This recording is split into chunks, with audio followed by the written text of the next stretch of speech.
Hello, hello, hello. Do we have audio now? Quack. That's funny.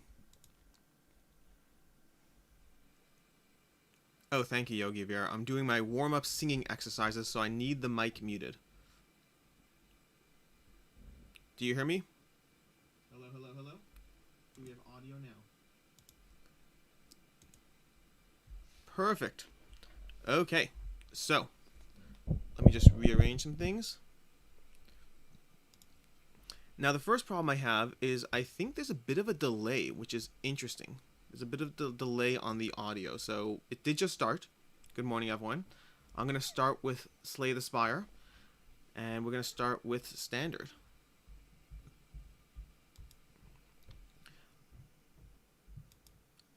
Successful Geek. Jesse did not authorize this stream. Honestly, this whole entire thing is pretty uncomfortable for me in a sense. It's a whole new thing because... Well, first of all, when I get a false start when I do a typical video, I can just start again. That's pretty easy and comfortable for me. But right now I'm doing something live, which is entirely new. But I will say, Jesse did say, when I interviewed Jesse, he said that the most important thing is just starting. And so I'm starting. I'm trying this out. I'm going to give it a shot, see how it goes, and anything we need to deal with, we'll deal with. But there does look, yeah, I'm seeing Leisurely Minis is saying that there is a 5 to 10 second delay, which is very confusing to me, very throwing me off, but we'll figure this out. Yujiro Hanma, this is a board game. It's not a board game, but it is the closest thing I have ever played to a board game. It's Slay the Spire. It is effectively a deck builder. I'm just going to start off with the default character over here. Yeah, Yogi Bear says it's a deck builder, which it is. It's a deck builder where it is... Yeah, it's the closest thing. I wish they had this as an app for Android or whatnot, but they don't, sadly. A live concert performance. No, James, not. Trust me, the first time I do anything longer than 15 seconds of singing, it will be not live. Okay, so let's go through this. I am going to start with a random rare relic. So when you start the game, you get this basically choice you get, and I got a random rare relic. Whenever you would receive 5 or less unblocked damage, reduce it to 1. That's excellent. And then we're just going to start with a pathway here. So we're going to go through a pathway over here, which I want to get to the question mark over here, I think. Or I can go this way, the merchant. No, I'm going to go this way.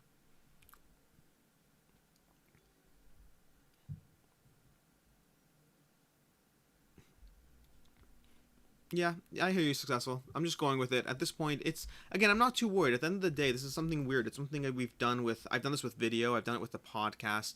I've done it with, well, now with the live stream.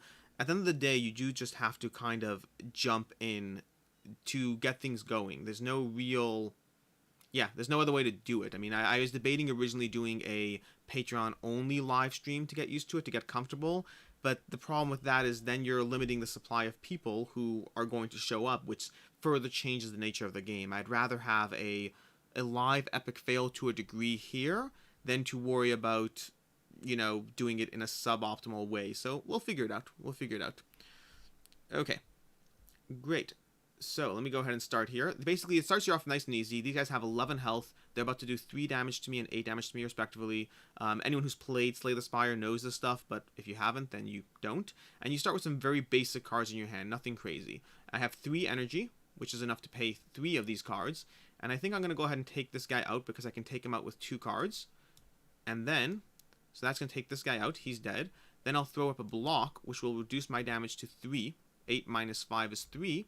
And then at the same time, because of my relic that I got, it will reduce it to 1. So we're going to hit end turn. And thanks, Successful. Yeah. When I say epic fail, I mean, I'm not worried about it being an actual epic fail. I've sung on camera. It doesn't actually get worse than that. But I just meant in terms of... I'm going to look back on this live stream a year from now and be embarrassed, which is great. In general, it's important to look back at any of the videos you've done and be embarrassed down the road. It means you're upping your quality, whatever that is, whether it's the presentation of the way I present myself, whether it's the equipment that has... I mean, I look back at any of my videos that has bad fuzziness or audio, whatever, and it kills me. It really does. But it's good. If you can look back on a video or a live stream or anything you've done a year down the road and you're not embarrassed, then it means you haven't grown, you haven't developed in what you're doing. And I grant you, embarrassed is a is a strong word. It just means that you cringe at what the quality was compared to what it is. So this guy's going to do 8 damage to me. I'm going to throw up a block again, so he does 3, which will again reduce it to 1. I'm also going to make him vulnerable to further attacks, and that will help me for the next few turns. And this guy's going to ping me back over here. And boom. Okay, so again, Slay the Spire is available on Steam. Highly recommend checking it out if you haven't. He's about to do a negative effect. Nothing particularly special, so I'm just going to go ahead and hit him with those and throw up a defend, and that means next turn I should be fine. Night Hunter Z. Question: I understand if you'd rather keep this private. You mentioned your kids. What ages are they, and what do you play together? Mine are 4 and 8 girls, and we play Mice and Mystic. Also, James says words are great. Words are indeed great. So it's a great question. My kids' ages are, I have a 8-year-old daughter, a 7-year-old son. I'm pretty sure he's 7. I have a 5-year-old son, and then a 1-year-old son. And the 1-year-old son doesn't play anything. With the others, I play anything. I just played Codenames Duet with my daughter on, not Codenames Duet, what am I saying? Harry Potter, the 2-player Harry Potter duel, or whatever it is. I played that with my daughter. And then in general, I play with them. What else did I play? We played Trogdor this weekend. Trogdor was a great game. We play a lot of lighter games with them, different kinds of stuff. I played Project L, which is a new game. I played that with my daughter. My daughter plays a lot more than my sons. My sons do enjoy playing, but they like playing with my minis a whole lot more than they like playing actual games. They do like playing games. They're more into the minis. Let me go ahead and take this guy out, and we move it to the next level. Okay, Rob Gurman. I love this game. Just got it a week ago. Yes, this game is insanely good. I went through a phase where I was completely obsessed with it and not getting any work done. And now I'm choosing what card to add to my deck. Gain 2 strength. No, I don't like that one. Deal 13 damage is good. Gain 7 block. No, I like the uppercuts too. This is a tough one actually. Deal 13. I'm gonna go with the uppercut. Okay. Gorgar, not only applies to videos, what would you say now of your first game of Blood Rage? Okay, my first game of Blood Rage, I loved it. I absolutely loved it the first time I played it. But I did walk away from my very first game thinking that it was unbalanced, that it was, okay, great, that was tremendously fun, we had a blast, it was great, we destroyed each other, we this, we that, but I walked away with the win by playing Odin's Throne, which gives you double reward for quests, and completing 4 quests in the last round. Now that's a lot of points. I ended up getting like something like 90 glory in the last round from quests, which was insane, and we sat there and were like, oh my gosh, that was a fun game, but Odin's Throne is so clearly overpowered. And it isn't. It isn't overpowered. At the end of the day, it's not something that's overpowered, because while the Loki strategy, I think, has the most amount of people that say it's overpowered, even then, as long as you're playing with people who know how to counter things, ultimately Blood Rage is a game full of overpowered combos that, assuming you're playing with people who know the game, nothing ends up being overpowered. And I think Rodney Smith from Watch It Played put out a video talking about how people will talk about a lack of balance after playing the game once or twice, and perhaps it's a bit premature to say so, and I completely agree. I will happily say I don't like a game after one play and move on from it, because I'm not willing to give up more time to something I'm not sure about, but in terms of balance, I wouldn't want to call anything unbalanced after one play, given the amount of times I've done so and then found out over time that it's not really relevant. Okay.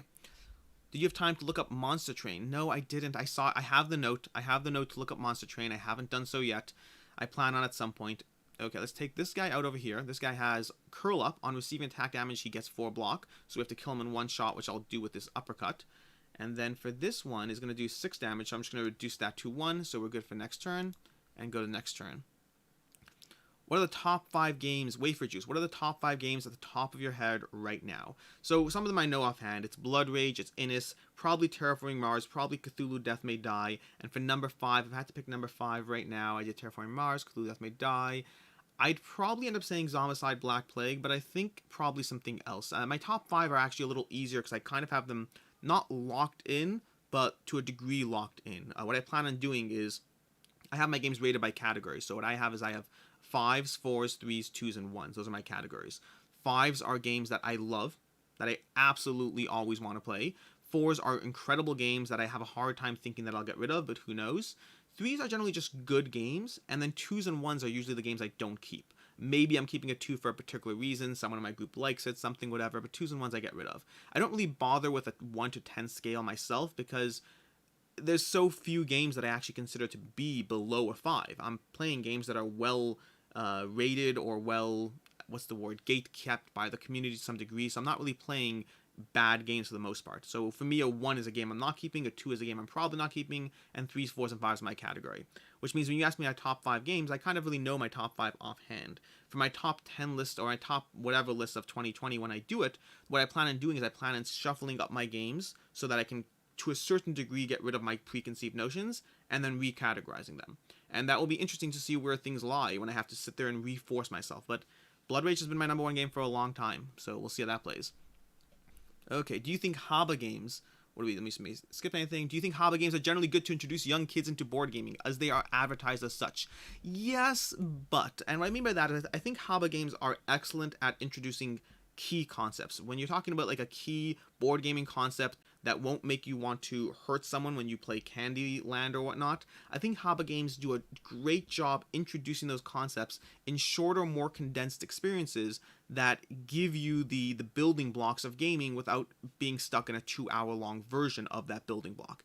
At the same time, speaking for myself and my family, as my kids kind of leveled up to a degree, they kind of moved away from Haba games and into other games. I find we still do have a few Haba games we play, but I think they're excellent at those core building blocks, but I don't think they produce the most amazing games in general once you get those building blocks down. Okay, let's take a quick turn. I'll go back to the chat.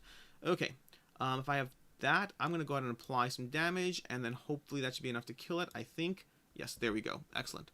Okay. Where are we? What was your best board game value purchase? The quantifiable best bang for your buck. What was the quantifiable best bang for your buck? So I guess it depends, because if you're counting about resale value or on the shelf. Resale value I don't really know offhand. On the shelf, in terms of what I would have had to pay otherwise, possibly Rising Sun, the original Kickstarter. That certainly did a good job. Cthulhu Death May Die as well. Command games in general are pretty good at that. I don't know offhand. I'd have to really think about it. Whenever you draw a status card, draw 1. If the enemy intends to attack, gain 3 strength. I do like spot weakness. I think I'm going to go with spot weakness. Okay. I heard Successful Geep. I heard KDM is the worst kind of Euro with no theme or story at all. Yes, KDM is definitely a terrible, terrible Euro. Give me 1 second. Let me just mute my phone before anything pings there. Okay. Do not disturb mode. So KDM is a terrible Euro with no theme. Interestingly enough, I mean, so jesting aside, I think KDM has an incredible amount of theme, to the point that the theme has been one of the things that put me off the game. Without even playing it, the theme has put me off. In terms of Euros, if you want great Euros, you should really just check out Last Light by Roy Kennedy. That is the epitome of a great Euro. KDM, not so much. As you make your way down a long corridor, you see a banana, donut, and a box floating about. No, upon closer inspection, they are tied to strings. Banana, heal 24. I think I want the relic, Become Cursed. Become Cursed is a tough one, but I do like relics. I'm going to go with the relic. What did I get? Start each combat with 3 thorns. Ooh, that's not bad. I'll take that. Okay, let's go to the next one. Let's go to another combat. How has your normal family life changed now that you are a YouTube celebrity? It's more about the time than the YouTube celebrity part. I will say the most impactful personal impact on my life has been my family, my siblings, not my wife. My wife knows. My siblings and my parents finding out that I sing on camera. That has been fun for me. And by fun, I don't mean fun for me. I mean, I didn't tell them about YouTube. They kind of found out on their own.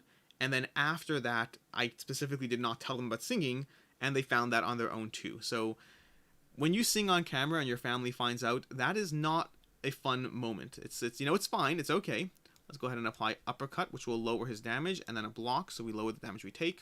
Yeah, so that was probably the most impactful thing. Good morning, Alex from BoardGameCo. Let me see where we are. I might have to skip some of these because I'm playing catch-up. Quick question. How do you maintain such a nice beard, and how big is your collection of games and beards? The beard thing, I basically just trim it once a week. I don't really do anything crazy. I don't use any fancy tools, gizmos, gadgets. I just trim it once a week, and I've had this now for 10 years, so I play with the length on a regular basis. You'll see times where it gets longer, shorter. I like to play with it just because I don't like being bored. In terms of game collection, I have roughly 250, maybe 300 games, not including expansions, in my personal collection. And that varies at any point. What are the 5 most recent 1s and 2s you got rid of?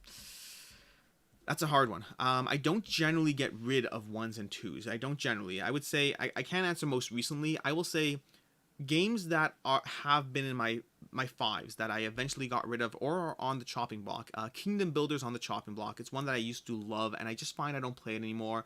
Cosmic Encounter was one that was in my 5s at one point, and I got rid of that. I can't think of that many offhand, honestly. They're not, I don't generally get rid of 5s. Sometimes they scale down. 4s are probably oh, 1s and 2s. You said 1s and 2s. I'm thinking the other way around. I don't know offhand. I mean, there's a bunch of, watch my videos of the games I'm getting rid of. There are always those in there. I recently got rid of Selenia. I got rid of that. I got rid of cartographers. I got rid of cartographers. So I'm just looking at the stack of games in my corner there. I got rid of cartographers, or I should say I put on my chopping block. Okay, Perseverance, a game I had no interest in until a PM added Tricarion and Anachrony. I'm interested. What is your value aspect on these games? Anachrony and Tricarion have done a tremendous job holding their value in the market in general. I highly recommend getting those. Cerebria, a little less so. It's about stable. Nothing. It's not a bad value by any means. And Perseverance, they added enough that I think it's a pretty good value, honestly.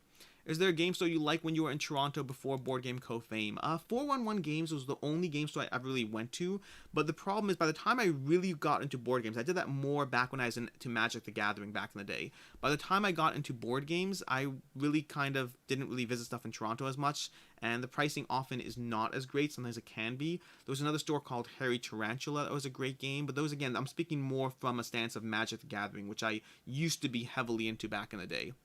If you like Blood Rage, you will love Tapestry. It's basically Blood Rage, but the Euro version. Wafer Juice, I love you, but I disagree.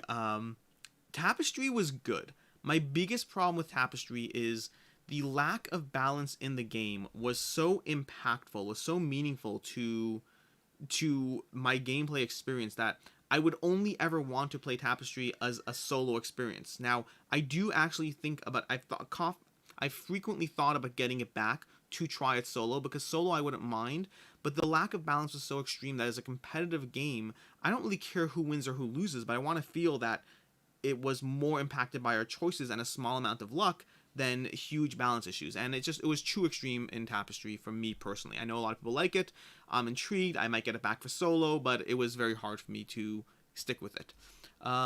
John Holliver, some Kickstarter exclusive office sleeves. I've been skipping them for Frostwave in the hope that I can find cheap quality sleeves elsewhere. How does one identify a good sleeve deal by a project? Generally, I would just say the on average across the board answer is they're not a good deal unless they are offering a pack in association with a company. If they say, hey, Mayday Sleeves is offering a pack, sometimes that can be. Generally, sleeves on Kickstarters are meant to add to their margins. They are usually not a good value, but if you like custom sleeves, very often it can be. They generally don't do a great job holding the value in the secondary market either. Generally, I just recommend Sleeve Kings. I find it a much better deal, and you don't have to sit there and worry about keeping extra sleeves with a custom card back that will perfectly match your collection. I generally pass on sleeves, even though I am always tempted by them. Being a Command fan, how did you feel about Sedition Wars? How do you ever plan to break into the miniature end, or do you avoid it? Sedition Wars, I never really got into that. I became a Command fan after Sedition Wars. I think that was one of their first Kickstarters, and a huge bust, both value-wise and gameplay-wise. And I never felt the need to try it because there are so many good games. Why would I try one that is so panned? As far as miniature games, I used to play Warhammer 40k. So my gaming career was 40k when I was like really young, then Magic the Gathering, then board games. So I had a 1,000-point Empire army at one point that I painted and never fully played. I don't really have an interest in miniature gaming. I find it's far more math and precision and lining things up. It's great for the people who like that. It's kind of like the Total War series on PC. It's harder to really engage with if I want to have fun as opposed to want to, draw lines and strategize it out. To be honest, I think people rather you don't play Slay the Spire and answer the questions. You know what? I kind of agree. Let me see if I can... I'm just having a hard time doing this. Let me move away from Slay the Spire. Slay the Spire was meant to be there in case I need to. Let me see if I can make this full screen. Oh boy. This is definitely... Ignore me doing the full screen change mid-video. Okay. That should do it. So, Slay the Spire. Now that we have that, I can probably do this over here. And perfect. Okay, now I can look more directly at the camera. Fine, Slay the Spire's gone. Oh well, that's a pity, because Slay the Spire is great. It's just harder to really engage with that. Okay, where are we? I'm making a cooperative game. I think I lost that. I think you have a full game table. I'm making a cooperative. Where we are. Making a cooperative board game partially based on Slay the Spire. Any tips? Yes, match Slay the Spire as closely as you possibly can because I love it and I'm super interested in it. There was a Kickstarter at one point, roughly a year ago, that did try to match Slay the Spire in the way it presented itself, but I didn't get the feeling from actually looking at the Kickstarter itself that it really had that Slay the Spire feeling, and so I ended up passing. They even ended up having some promo cards or stuff in association with the Slay the Spire creators, so it was interesting. It just, I didn't feel it did a good job at giving me that feel just on a cursory overview. Is this a joke? KDM isn't even a euro. Yes, Wafer Juice, it is a joke. That is Successful Geek. Successful Geek likes to troll me. I like to troll him back, and we're definitely joking. KDM is definitely not a euro. Wafer Juice, sorry, inside jokes. Got it. Okay. Jennifer Davis, I think you have a full game table and coffee table. What percentage do you game on each, and what type family versus game group? Good question. The game table is usually, well, first of all, it depends pre or post pandemic. Pre-COVID, it was 90% game table, 95% game table, 5% coffee table. Post-COVID, I play on the coffee table more because I primarily use it for evening games with my wife, so we don't have to clean off the main table, and or solo gaming. The main table is primarily used for actual larger games with more than 2 people. And so it sees, even now it sees, 80-20, but it used to be 95-5. I've never played a cooperative games, nor has my game group. Are you familiar with Flashpoint? Would it be a good starter? I think it is a good starter. I loved Flashpoint back in the day. I still think Pandemic is a better starter, but it depends on what you value. Flashpoint was a great game, but a little bit more random in the way the fires broke out. Versus Pandemic was, one of the reasons I love Pandemic is it felt thematic about how a pandemic would spread. The hard-hit areas get hit harder and harder every time. Really, I think one of the best starter ones is probably Forbidden Desert, but any of those are all great starting points, and by now we have so many amazing cooperative games that if I was thinking it through, there'd be a lot more I would suggest. I mean, even Trogdor the Burninator was a great one that I really loved. We have, okay, good morning, Alex. I was wondering, do you normally paint your miniatures? Why or why not? And do you know of any good YouTubers who might have good videos for getting into it? So, yes. Well, let's go through that. Do you normally paint your miniatures? Not really. I started getting into painting, and I actually spent a lot of money on paints, and I have painted a few of my games, but it's just from a time stance, I never really found that I had enough time, and then YouTube happened, and that took up all my extra time. So, painting for me right now is something I love doing, but it's on the back burner because I have other things that want my time, and that's, I have to pick and choose what I'm going to do. I'd rather play games, do YouTube, spend time with my family, than paint miniatures. I have these grand dreams of retiring one day and painting more, but we'll see how that happens. In terms of good YouTubers, there's like something like Manic Painting, I can't remember the name. There are a few. If you just Google YouTube miniature painting, there's a bunch of awesome channels that I was really into. I slowly unsubscribed from them as I stopped painting, but they all were good. Successful Geek, I'm not sure I've heard you talk much about Too Many Bones. Have you played it much? I can't tell if he's trolling. I'm pretty sure he's trolling. I'm not sure. I love Too Many Bones. Too Many Bones is incredible. It's absolutely amazing, and I don't really know how to overly answer that. It is, yes, Too Many Bones is one of my favorite games. It's great solo. I've only played it 2-player once. It was enjoyable. I want to play it more, but the problem is I know it too well solo, so I have a bit of that alpha gamer thing I need to make sure to get away from. At the same time, it is a game that doesn't, it can help to have an alpha gamer because of all the keywords and mechanics, so that first few games can be a problem. Okay, what do we have next? I'm missing some stuff here. Marco Polo 1 or 2? Hopefully 2. I like Marco Polo 1, but felt it was too restrictive, and from looking into Marco Polo 2, I think it'll be far more up my alley, but I haven't actually played it, so I don't know. Watergate versus Blitzkrieg. Oh my gosh, Watergate, but it's close. I prefer Watergate. They are both excellent comparisons. I should do a play this versus that for those two games. They are both excellent, amazing games. I just find Watergate gives me a little bit more variety to the game. Blitzkrieg, if I play 5-10 games at once, I feel like I need a break before I play it again. Watergate, I can play 5-10 games in a row and love every single one. How do you feel about playmats? I love playmats, I do, but the problem is I don't like storing them. So I end up passing on more of them because of the technical hassle of them. Kallax, IKEA should come up with some sort of like playmat Kallax situation that would work well. I have a hard enough time storing all my games. Playmats just make that harder, and I don't want to have to pull off a playmat from over here, plus a, game from over here. So I love the theory of them, but in practice, until we figure out some sort of shrinking technology where you can pull it out of whatever, I don't know. Okay. Beautiful transition, thank you. You obviously haven't played Slay the Spire. I love Slay the Spire. What are you talking about? Oh my gosh, I can't help you there. I love Slay the Spire. It's incredible. Monster Train is pretty strong Slay the Spire clone. Yes, I have heard that. Successful Geek mentioned that. I do want to play that one. Okay, where are we? I've never heard of Slay the Spire. Where are we? I lost the chat over here. Seamless. Okay. I'm losing the chat. I may have skipped some questions. You could do painting live stream for Q&A to double time effectiveness. No, I can't. I can barely play Slay the Spire while doing a Q&A. I definitely can't paint. I need whatever. It would be hard. Retirement gives you too much accessibility to Yukata. I mean, yeah, it does. Yukata's great, but I figured at a certain point, if I had enough time in my hands, like my dream, my perfect dream world situation right now is YouTube full time as much as possible to occupy my mind, my busy work, my all whatever, because I love it. I have so much fun with YouTube, and then to paint and play board games on the side. But we'll see what happens. But that would be my ideal situation for myself right now.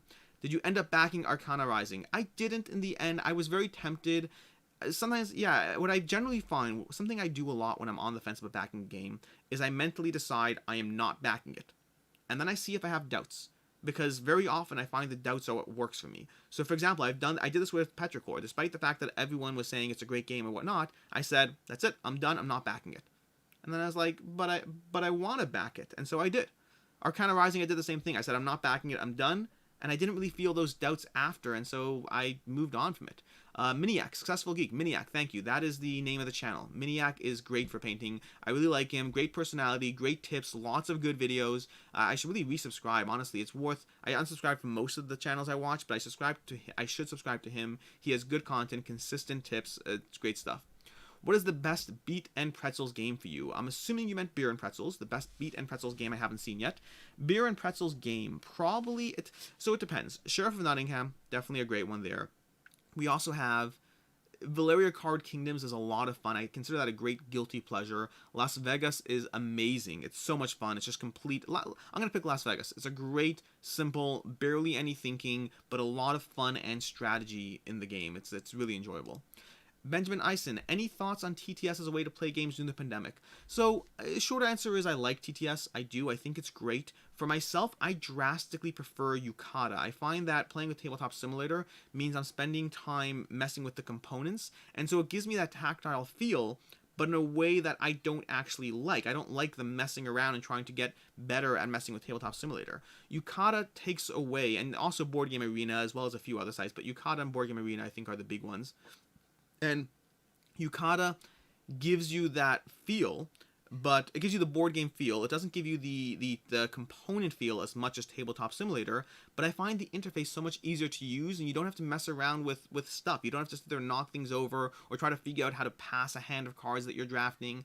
I find Tabletop Simulator is excellent and incredible, but I personally prefer Yukata. Although I will grant the selection on Yukata is a lot worse compared to what you can play on Tabletop Simulator. Sandeep Raj. Okay, I lost you again. Love the channel from India. I don't get a lot of games here. I ship them from USA through a friend who visits. Your guide on what to buy and what not to buy really helped. Thank you. Oh, not a question. You're welcome. I appreciate it. So glad I didn't miss this. Thanks for doing this AMA. Yes. So yeah, an AMA has been on my... I think when I hit 7,000 subscribers, I said I want to do an AMA in the next month. And I think I passed the month technically, just a bit. But I really wanted to just get it done. I think AMAs, I think having live communication with people is a huge part. I've talked about community in the past. Quackalope, Jesse from Quackalope has talked about community. We're both very heavily focused on the community aspect of everything, and I think an AMA, I think a live communication adds a level of interaction that is essential to turn people from, you know, this person to someone more real. I don't know, the nature of my videos, I try to turn my videos into a conversation by default, meaning to a certain extent it hurts the longevity of my videos because I treat everything like a running conversation, like, hey, we just talked on that video last week, hey, I mentioned that, and it does lose a bit of the longevity because someone might watch a review 2 years from now and there's a touch of a conversation that they aren't a part of. And while that's a sacrifice that's interesting, I think that it helps with the community aspect, and to me I'm far more focused on the relationship than the longevity, and we'll see how that plays out long term. Okay, what else? Have you ever backed a Kickstarter that never delivered? No, I have not. Part of that is because of the nature of what I do. I'm very precise about what I back. I will say I have backed Kickstarters that I am actively concerned that they won't deliver, but to such a small degree that I won't even mention their names right now. I will say that at a certain point the delays go on long enough that you start to wonder, or at a certain point you hear things that you wonder. So there's at least one Kickstarter that I have concerns about, but I would say under 5% on the concerns. I've yet to actually back something that straight up didn't deliver, and I would love to keep that. I would say given the nature of my content, given the nature of my channel, it will almost certainly happen to it at some point, just statistically speaking. But it would be great for my brand, I guess, if it never did. if I could say, look how many Kickstarters I've backed and not a single one hasn't delivered, it does add validity to what I'm doing. But also factor in that I generally don't support small creators. Generally, there are a handful of times where I've supported first-time creators. It does happen, but it's usually the exception. And I will say that the one that I have doubts about falls into a first-time creator category. So it's definitely a tough one. Successful geek. I try to be very obvious when I'm trolling. For some reason, I just couldn't recall you talking about TMB, mainly because I watched so many videos, so it might just be you haven't talked about recently. So, fun fact, this week, one of the videos I have coming up this week is top 10 publishers that I care about. And Too Many Bones, or Chip Theory Games, is featured in that video. So, I've talked about Too Many Bones, but it definitely is selective, not as much as I talk about or love Come On, obviously. But I do love Too Many Bones. It's one of my favorite games, and that game alone has really been enough for me to pay attention to Chip Theory Games. And we'll talk about that more in my top 10 publishers video. So I've just spoiled 1/10 of that list. Although maybe 2/10, because I bet you know one of the other publishers in there. I agree on the playmats. They look awesome, but storing them is a hassle. Yeah, I really feel bad. I wish playmats were easier to deal with. I wish they were an easier thing to... I love them. I really do. I think they add a lot of table presence. They're just such a hassle. James Hack, since you got your new video equipment, has Come On or Letta Games got in contact with you, or do you do gameplay videos for them instead of Quackalope? I think I have a few steps to go before I can realistically compete with Quackalope on the quality of my production. Come On, I just trolled Come On the other day on Facebook. They tagged Quackalope in a Project Elite video that I did. I brought in Project Elite to play with Jesse, and they tagged Quackalope, and I was like, hey, come on, you know, what's up? Where's BoardGameCo love? Come on, tag me or something. I think my relationship with Come On is very akin to John Oliver and AT&T. Now, if you ever watched John Oliver, he's basically, his show is paid for by AT&T, by the same company or whatever it is, Time Warner, I don't know, whatever it is. But he consistently makes jokes at their expense. He'll be like, "Oh yeah, and I can't really connect with you, kind of like your connection with AT&T. Boom, I got you." He has a skit where he makes fun of his own sponsor to a degree, and I think I have that relationship with Come On because I love them. I share their games. I share their content. I really love them as a company, and I want all their games, and I will always talk about, and I do 3 videos for a Come On campaign when I do 1 for most others, and sometimes none. So at the same time, I call them out on things that I disagree with. I say that I think something is wrong. I also tell you why I am personally not bothered by it. But so I have this relationship where I'm simultaneously probably one of their biggest, most vocal fans on YouTube, but also willing to call them out on garbage because, I mean, that's what I do. So they probably love me, but probably can't really associate themselves with me overly because I would have that relationship with them of hey, I love them, back their games, you totally should. Also, they did this crap over here that you probably shouldn't. It's an interesting relationship. Okay. From the sheer volume and frequency of YouTube videos you put out, do you ever feel any burnout about this commitment? I would love to see your channel maintain longevity instead of intensity. Great question. Very relevant question. So the short answer is no for right now, but it's something I'm very aware of. I'm putting out a daily video. Now, I estimate that, and it's an estimation, I don't know exactly, but I estimate that I'm putting out about an hour and a half to 2 hours a day into YouTube entirely. Filming a video takes roughly 20-30 minutes, not a long time. The research for the video varies. So for instance, when I'm doing my Kickstarter roundup, it's about 3 hours of research. A typical Kickstarter might be around half an hour to 40 minutes. My opinions are usually, my opinion pieces or top 10 lists are usually things that I'll flesh out here and there throughout the day. And a big part of it is a good half an hour to an hour a day just replying to comments. For right now, I love it. I absolutely love it. This thing, I've talked about this in the past. This started as a way to make money for my company, for BoardGameCo, and has since shifted to something that I really enjoy, and I would love to be able to spend my full career doing this. I would love that. It's amazingly fun for me, and obviously that would give me, if I could do this instead of other jobs, that would give me more time to both invest in the quality of the content while not being burnt out, because everything to me is a work-life balance. If I'm spending 8 hours a day on YouTube and not working elsewhere, that's totally fine. The only reason for potential burnout right now is I'm still spending those 8 hours a day on my day job. I'm still spending 3 hours a day on BoardGameCo, and now I'm spending 2 hours a day on YouTube. And where's that time coming from? And to a certain extent, it's coming from extras like painting, like I already talked about. But if or when there's any burnout, I will definitely downshift. I am very aware, I would like to think I'm very aware of my levels of energy and how much I'm into this. There have been a few times where I debated skipping a video, and I think right now, where I am right now is because I put out a daily video, I'm willing to push myself a bit to make sure I hit that. Meaning I'm willing to say, oh, well, you know what, I didn't get this video done on time, but I'm going to stay up a little later and do this because I want to get a daily video out. At the same time, I have to balance that with, if I'm doing that too often, then that will trigger burnout. So for right now, it's something that I am very aware of, very on top of, and if it becomes something I need to slow down, I will. I mean, there's nothing wrong with doing a video every other day, but as long as I'm continuously enjoying it, I'm going to keep at the daily video. At the same time, I'll also note another thing that I take into account is that I like this. I like it a lot, and I find that sometimes I even want to do 2 videos a day because there's so many things I want to talk about, and some of them are time sensitive. So it's a tough one, but yeah, I'm going to be on top of that burnout aspect for sure, as much as possible. Some people have suggested wine racks for playmats, but I haven't really dove down into that rabbit hole. Yeah, for me as well. I've seen that suggestion. I think it's great, but right now my basement is full of board game shelves. I'd have to find where to put a wine rack, and I don't really have that space, and I don't care enough about playmats to make that space. Any thoughts on Star Wars Outer Rim? I haven't played it. I find Fantasy Flight games generally don't stay in my collection. I'm sure there's an exception here or there, but I mean, I have Chaos in the Old World. Does that count? I find most Fantasy Flight games generally just don't stay in my collection. I think they are a great company. For whatever reason, most of their games don't last for me personally. And Outer Rim, I have been intrigued by, just not enough. Do you think solo games have a niche market in terms of volume? I mean, everything's relative. I mean, everything's niche to a degree. The entire board game hobby is niche. The fact that we play tabletop games is niche. Solo games are niche. My channel talking about the value proposition within a niche hobby is niche as well.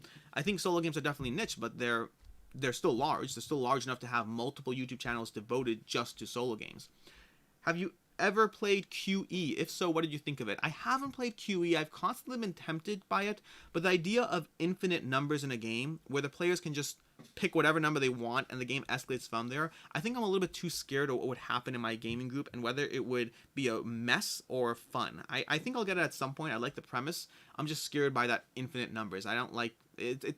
It scares me. It makes me a little nervous. Yeah, Miniac is great. Yes, they are. Good morning, Alex. It's evening where I'm in Asia. What are your top 3 all-time favorite solo games? Okay, solo games. Top 3 solo games. Too Many Bones. Almost certainly. Sprawlopolis.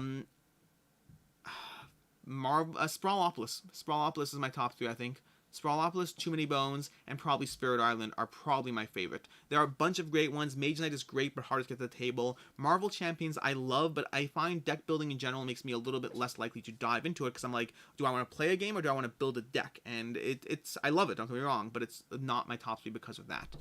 Okay. Opinion on Joan of Arc. Where did I just lost the question. I find this happens over here. Okay. Joan of Arc and rule issues. Any opinion about Madara? I think you need the right group for this. Okay, Joan of Arc and rule issues. Rule issues don't bother me as much. I don't like having to hunt down rules to correct my game, for sure not. But at the end of the day, Joan of Arc was just too intimidating to get to the table, so I eventually got rid of my copy. Madara, the art style of Madara is unique enough that I decided to get that one, despite already being overloaded with campaign games I'm not playing. I'm probably making a mistake on that one. I don't have it on my shelf. I have a Kickstarter copy coming. In fact, I didn't back the Kickstarter because I was trying to maintain self-control, and then someone offered me a trade for it, and so I gave up that self-control. It's probably a mistake. There's a bunch of games that I just don't know if they'll see play, and Madara is one of them, along with Gloomhaven. I've been debating getting rid of Gloomhaven now that I have Jaws of the Lion. We'll see. We'll cross that bridge when it comes to it, but yeah. Okay, taking notes furiously. Yeah, me too. Yeah, I wish. I mean, this will be something that goes. This is still gonna be on the channel to watch after, just to be clear. I assume. I mean, I haven't done any live streams, but I'm pretty sure you can have them going on the channel, so it will be available to watch after. Is it okay if I give away a key code for Slay the Spire? I mean, yeah. I don't see why not. Go for it. What's your most valuable game you own or have ever owned? Most valuable. Interesting question. So it depends if you're talking about series of games or individual game. In terms of series of games, probably Zombicide. The amount of sheer Zombicide content I have is probably in the $1,000 range or somewhere around there. If you're talking about the most valuable single game, it may well be my Crokinole board, because it's a deluxe Crokinole board, nice spinning, it's on a, Lazy Susan. It's definitely expensive. That might be the single most expensive game I own if you're not talking about anything with expansions added. The one coming up that might be the closest is Storm Thunder, which we'll talk about the Pledge Manager at some point, but Storm Thunder is also pretty expensive up there. You seem like a genuinely motivated, hardworking board game enthusiast. You have earned yourself a subscription, although our tastes are not really similar. Thank you, I appreciate it. Yeah, I like to think I am both of those. I like to think I work hard. I definitely try to put as many hours as possible into my different things to make them succeed as much as I can, and I am definitely enthusiastic. I every once in a while I get a comment talking about how, Alex cares about the value proposition and not, like, doesn't love board games, and I'm like, watch my channel. I love board games. I am so obsessed with board games, and the value proposition is because, like most people, I have limited funds. And so I focus on that value so I can have as many games as I possibly can. The value aspect of looking at things isn't coming from a lack of love, it's coming from wanting to dive into this hobby as deeply as I possibly can, get as much as I can, and be able to afford doing so. They are not exclusive, they are complementary value systems. And when people see that I value board games and I love board games and I'm enthusiastic about board games, I love it, because whenever I see a comment talking about how I just care about the value, I'm like, watch my channel. Watch my channel, see how much I care, because I really do care.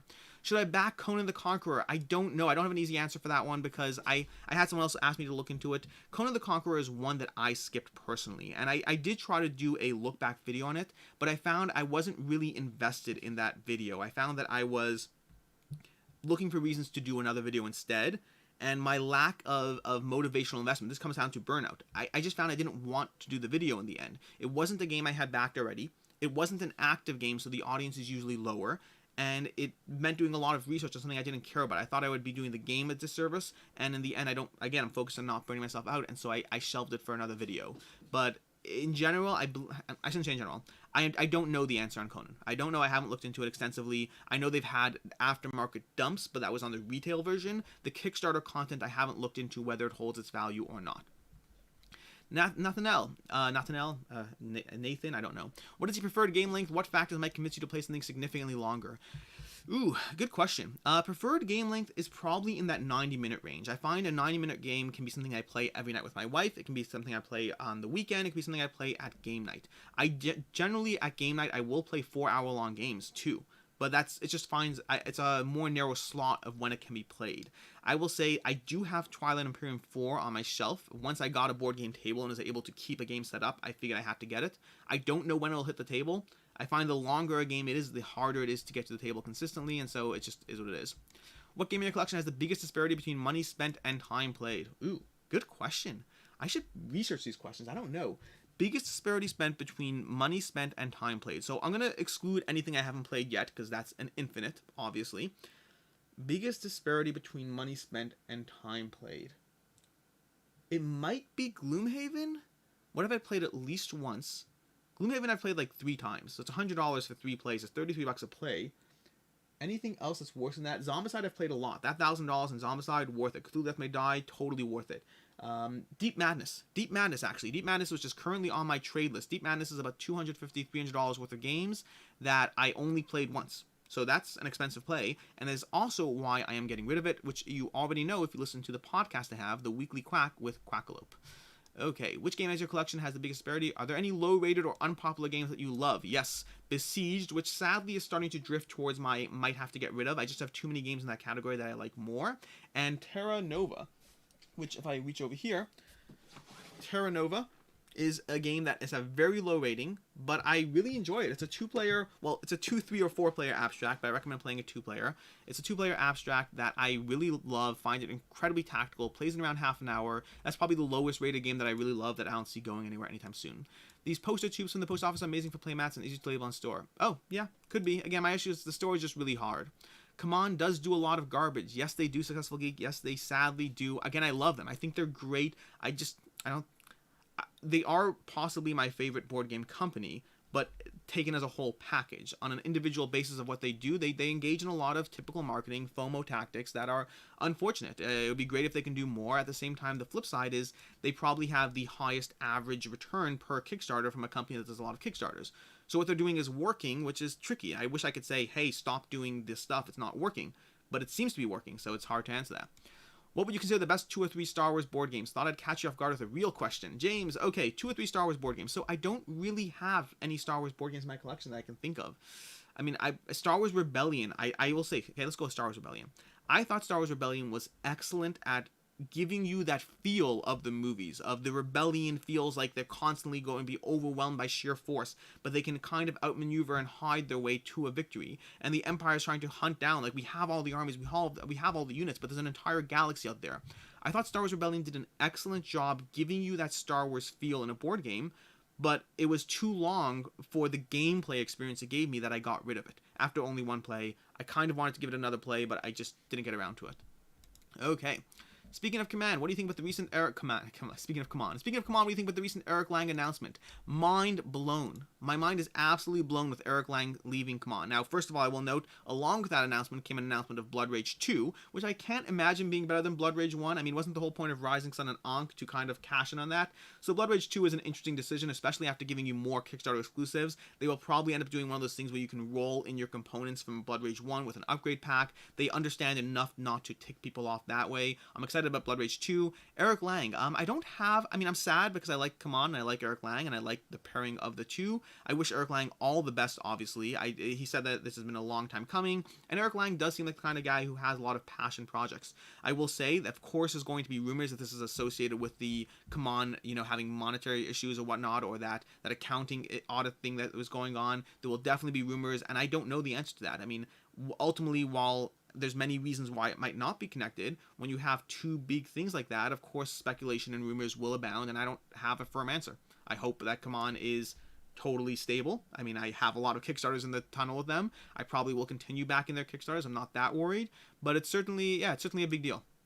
Okay, where are we? I'm going to have to skip a few to catch up. I would love to hear some general personal history about you and your family got to this point running BoardGameCo. So, fun fact, I'm not going to answer that one now because I actually have a video planned to talk about my whole history from childhood to now. I don't know if it's going to be, it probably won't be Patreon exclusive. I think it's an interesting video, but basically I do have a history of who I am, why I am the way I am, the way I look at different things, and getting from start to scratch. It's a long answer, which is why I'm not going to address it now, but I do have that planned as a video. How much extra time do you generally allow Kickstarter to deliver? Is there ever a point where you'll think that something's wrong with the campaign? Yes, there is. That's why when I said that 5% chance of something failing is because it has gone on so long. It's a particular Kickstarter that backed a long time ago. Super interested in it, excited to have it hit, but it's like a year overdue, and it's not great for a first-time creator.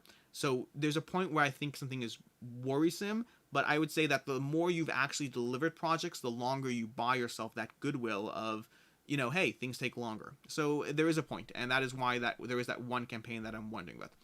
Frank Castro, there will be burnout. It has happened to all my favorite providers eventually. Totally fair. I don't know if there will or won't. I could totally see it. At the same time, I've been obsessed with board games for 8 years now, going strong, and that's never burnt out. So, I've been in a lot of hobbies. I've painted, I've done Magic, I've juggled, I've been into MTG, I've been into Warhammer.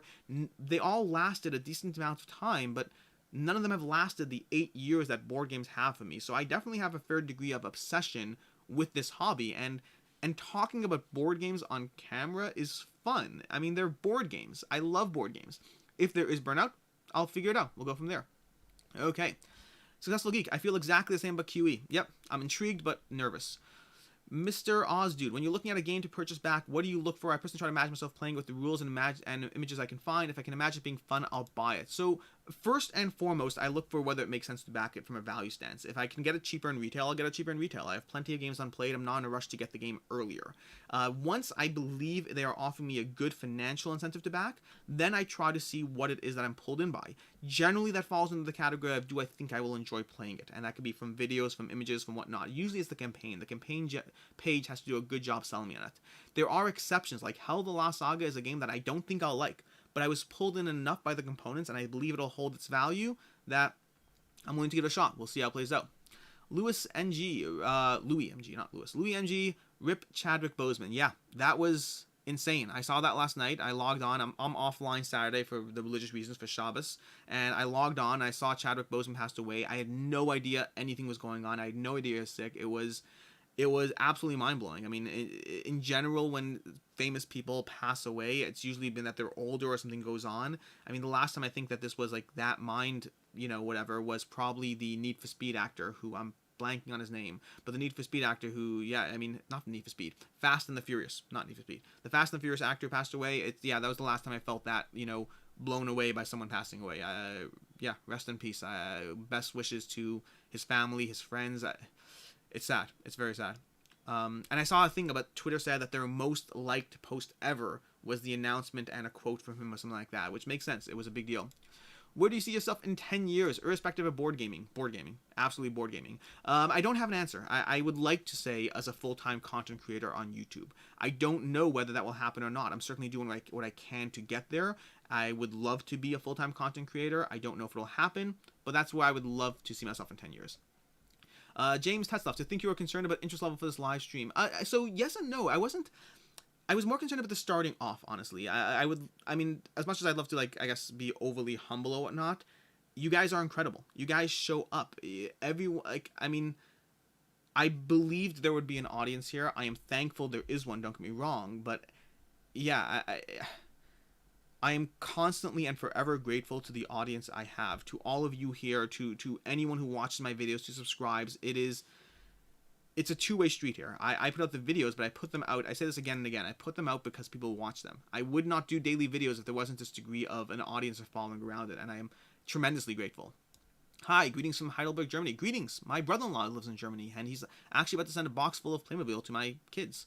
Where did you follow the Massive Darkness 2 minis in general? A lot of complaints about too many wings. So I love them. My only real complaint was the dragon. And I talked about this in a video, and I recognize it's inconsistent, but I thought it was hilarious that I am totally comfortable with teddy bears, angels, and unicorns in my Massive Darkness game, but I didn't like the Chinese dragon. And I recognize that that's strange, but I didn't like the Chinese dragon. Did I back it? Yes, I did, because once I'm getting everything, once there's that all-in pledge, it made sense. But the only mini I did not personally really like was I guess that's not true. There were other miniatures that I didn't particularly love, but the dragon was the biggest one, I guess, that stood out for me. But overall, I liked a lot of the miniatures. I didn't mind the wings. It's something different. I liked the comments that said, hey, we have 1 million wings and then nothing on the dragon, which is ironic. It's definitely true. Okay, let's skip a few. Yes, you can put live streams on YouTube channel after. Yes, thank you. Thank you.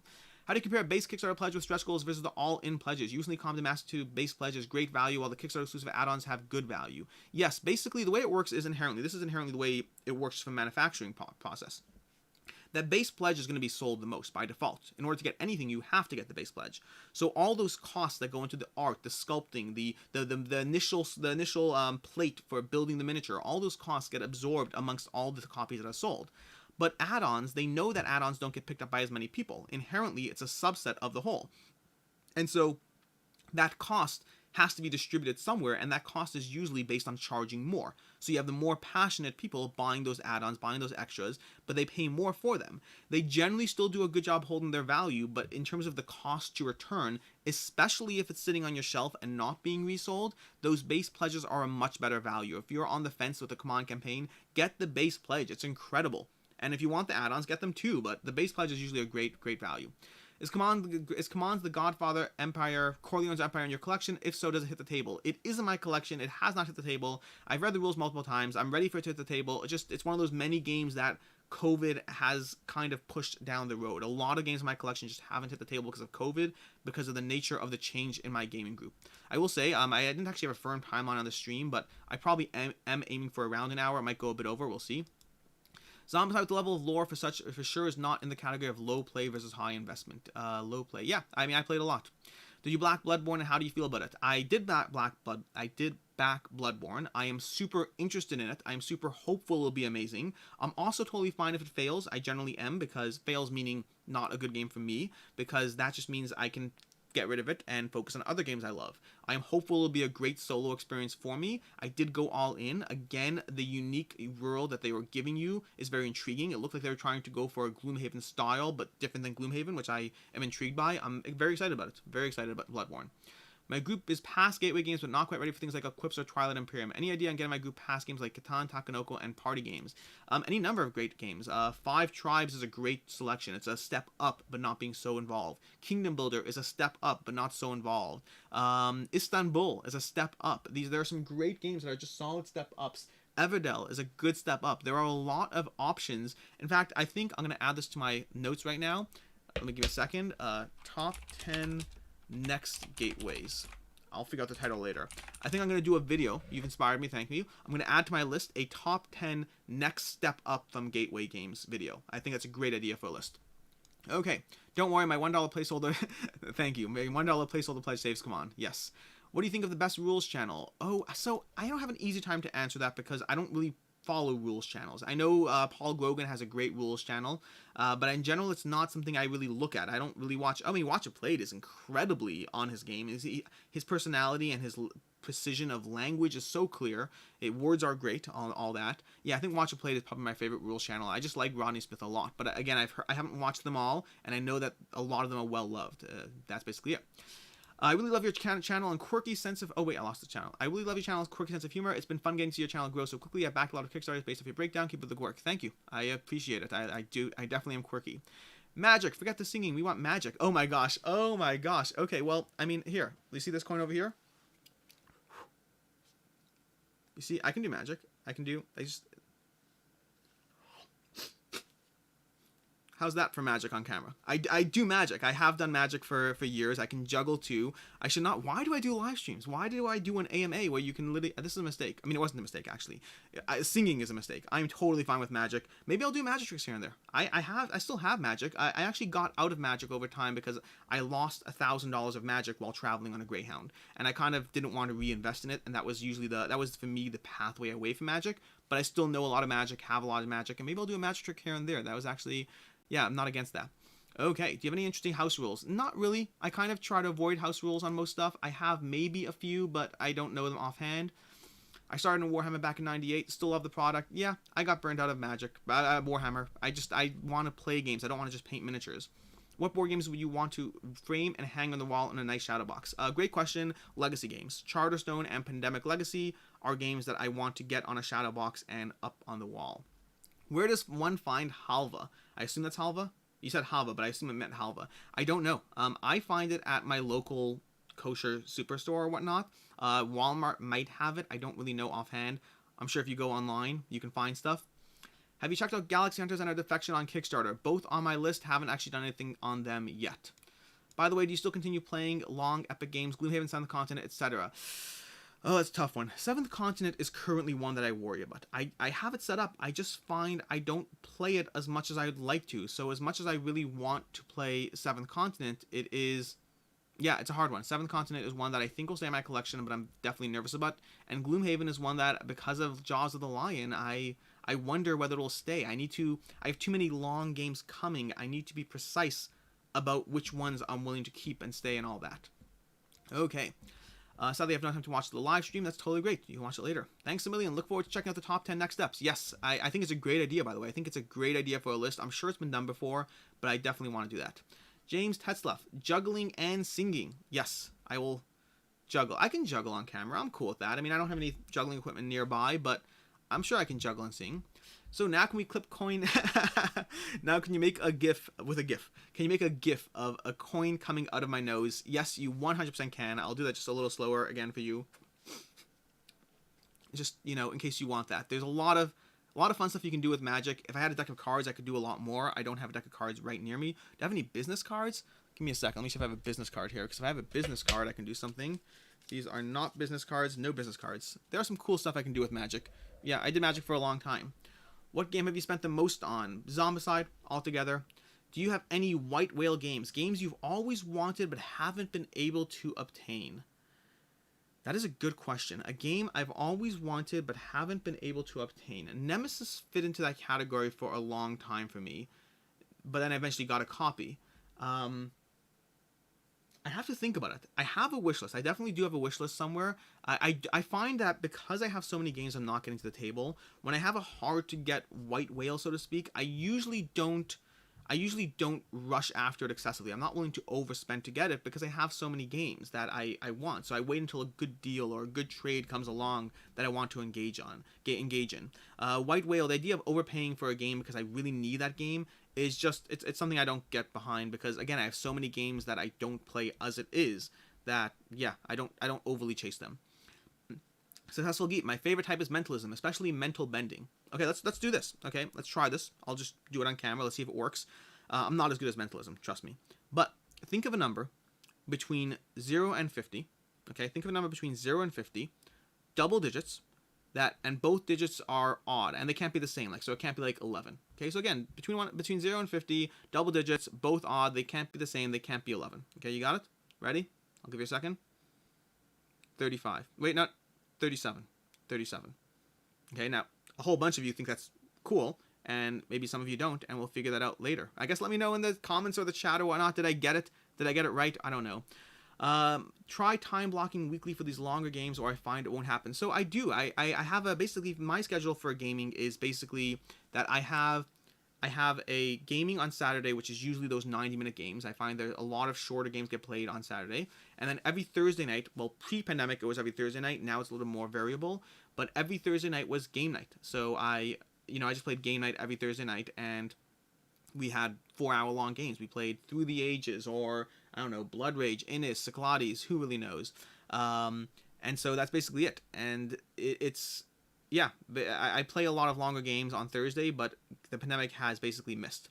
In terms of I'm seeing the answers drift in of the number, so the way it works, that trick, it doesn't always work, and I'm sure it won't work in a larger audience where a lot of people won't, but the way that trick works in general, and I find it hits about 50% of the time, although the audience is definitely lower than that. But the way it works is, so Moshe Chaim Bird, you said 12, both digits have to be odd. When you say 0 to 50 double digits and you say they both can't be the same, like they can't be 11, a lot of people skip to the 30s. There's only actual 8 numbers you can pick. There's 11, there's not 11, there's 13, 15, 17, 19.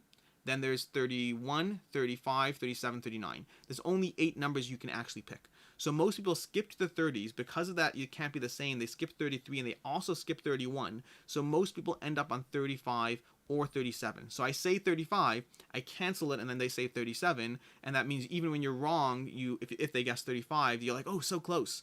So it's only 8 numbers. It's a cute trick. Does not work all the time. Again, mentalism is not my thing because it's too much reliant, or at least the way I do mentalism, there's too much reliant on things going right with the audience. Did you ever play through all of Time Stories? If not, any thoughts on the season 1 ending? If you have, I mean. I played one game of Time Stories and had no interest in continuing it, sadly. It's an interesting game. It felt more choose your own adventure and replaying it in order to win. I don't like games that make you replay in order to win. I don't like, for instance, we talk about Bloodborne. I don't like Bloodborne the video game because I found the video game was just continuously replaying and replaying and replaying until you got good enough at winning. I like games that you replay because you want to have fun, not because you have to replay it in order to win. And I think we're going to choose now to wrap up. Maybe we'll answer 1 or 2 questions, but we're going to wrap up in a second just because it's been an hour.